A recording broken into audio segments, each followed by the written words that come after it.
Június 14-én kezdődik a 16. Melegfesztivál Budapesten, és hogy egy kicsit többet tudjunk a fesztiválról, meg a felvonulásról is, elhívtuk körünkbe Rózsa Milánt, a Szivárvány Misszió Alapítvány egyik szervezőjét. Sziasztok! Én a felvonulás csoportnak a vezetője vagyok, és hát igazából minden, ami hozzá tartozik. Az egész szervezésből a felvonulást. Igen, hát az egész egyhetes fesztiválból igazából a felvonulás, ami június 18-án lesz, szombaton délután.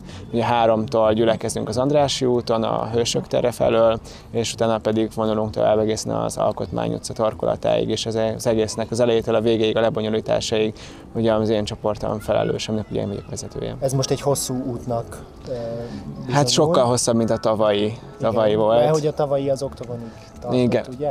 Tartott volna, csak hát ugye vissza kellett fordulnunk, de ez évben végig fogunk menni. Lesznek-e ellentüntetők, ilyesmit? Ellentüntetőkről eddig információkat nem kaptunk, bármilyen bejelentett ellentüntetésről nem lehet tudni. Azt, hogy kordonok lesznek vagy sem, az csak később derül ki, azt mi nem dönthetjük el, ez nem a mi felelősségünk, az nem a mi döntésünk, ezt a rendőrség dönti el mindig az aktuális helyzetre való tekintettel. Van valami, hát nem elvárás, de valami kívánalom a szervezők részéről, mondjuk egy dress code, vagy hogy kit engedtek be egyáltalán a felvonulásra, ezt lehet tudni? Persze. Igazából a dress code szerintem csak a társadalom által megkívánt dolog lenne. A szervezők egyáltalán nem követelnek semmilyen dress code-t, hisz ez is a fesztiválnak a szlogenje, hogy szabad. Mindenki úgy jön, ahogy szeretne. Legyen az férfi, aki nőnek öltözött, vagy egy kardigános úriember, mindenkit szeretettel várunk. A felvonulás mindenkié. Nem csak melegeket várunk, hanem mindazokat az embereket, akik a meleg egyenlőségért tenni szeretnének, jöjjenek el és tegyék meg az első lépést. A szervezők miért akarnak felvonulást? Tehát hogy ezt ők inkább egy ünnepnek szánják, vagy inkább egy jogegyenlőségi megmozdulásnak, vagy mi a szándék? Természetesen ugye a felvonulásnak, hogyha a történelmét nézzük, ez egy megemlékezés. Mostan azonban szerintem ez már kicsit kinőtte magát. Most már igazából nyugaton már ez egy parádé jellegű, ott már sok országban a jogegyenlőség ugye már megszületett, ott már nincs ilyen szempontból miért felvonulni ők, mármint ilyen jogi szempontból, szóval ez nem egy politikai tüntetés. A miénk azonban még mindig az, nekünk van okunk azért, hogy így demonstráljunk, hisz a jogegyenlőség mindig nem jött létre, és mi ezért is felvonulunk, másrészt pedig ez az egyik üzenete, a másik üzenete pedig az, hogy mindenki legyen szabad, ez mindenkinek szól, minden embernek szól, hogy legyen az, ami, ez nem csak az LMBT közösségre vonatkozik. A felvonulástól ne várjunk csodát.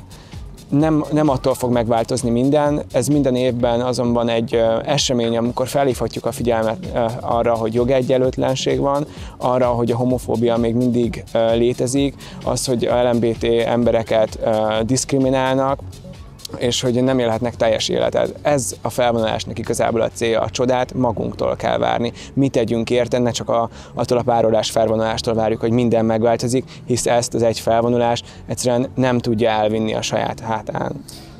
Mit szólsz ahhoz a nézethez, amit elég sok meleg val, miszerint a meleg felvonulás az inkább hátráltatja a melegek elfogadását, semmint elősegíti? Igen, valószínűleg ezt szerintem azok szokták mondani, akik saját melegségüket nem is tudják vállalni, és igazából elmennek a szórakozó helyekre, ott úgy érzik, hogy teljes életet élnek, de azonban megkérdezném őket, amikor kilépnek a szórakozó helyről, megmerik-e fogni a párjuk kezét. És valószínűleg az esetek nagy többségében az lesz a válasz, hogy nem.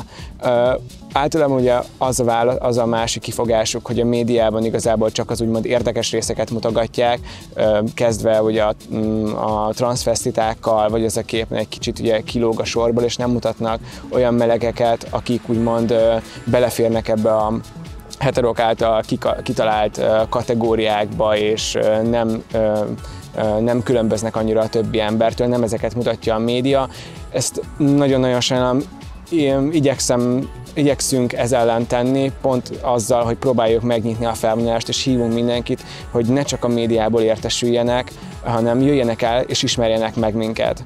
Most egy kicsit visszakanyarodva az egész fesztiválhoz, hogy ne csak a felvonulásról beszélgessünk, tudsz nekünk némi infót mondani arról, hogy mi is ez az egész fesztivál, tehát milyen programok vannak? Mit lehet megnézni? Ez a Szivárvány Misszió Alapítvány által szervezett leszbikus, meleg, biszexuális, transznemű film és kulturális fesztivál.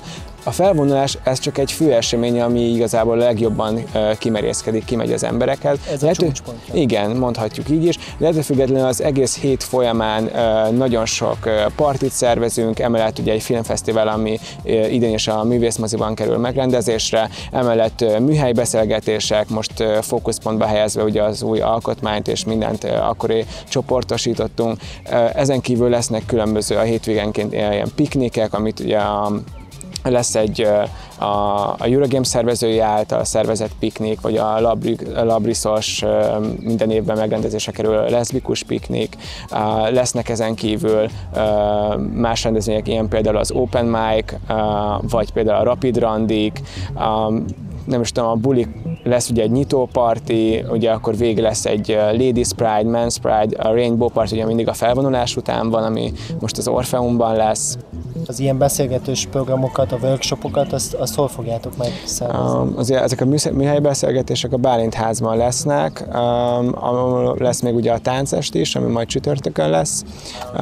A műhelybeszélgetésekről annyit, hogy mondtam, hogy az alkotmány lesz így a fő fókuszpontban. Ezen kívül azonban nagyon sok ugye a meghívott, tényleg ilyen változatos programok lesznek, lesz például a Mozaik keresztény közösségnek keresztény közösséggel egy műhelybeszélgetés, az üzleti fórum, az LMBT üzleti fórum, ahol szintén cégvezetők, a meghívottak, LP parlamenti képviselő, az például Urlike Lunacek. Folyamatosan töltjük fel ezentúl a budapestpride.hu-ra, a honlapunkra a különböző eseményekről, ugye az információkat, hogy hol, mikor lesznek, ezen kívül Facebookon is majd megtalálható lesznek az információk. A felvonulásnak már most van egy eseménye, úgyhogy mindenki csak klikkeljen arra, hogyha úgyis tudna jönni fog. Jó, hát nagyon szépen köszönöm. Hogyha valaki ennél több infót szeretne tudni, akkor a www.budapestpride.hu oldalon nézzen körbe, és hát várjuk mindenkit szeretettel a fesztiválra is, és a felvonulásra is.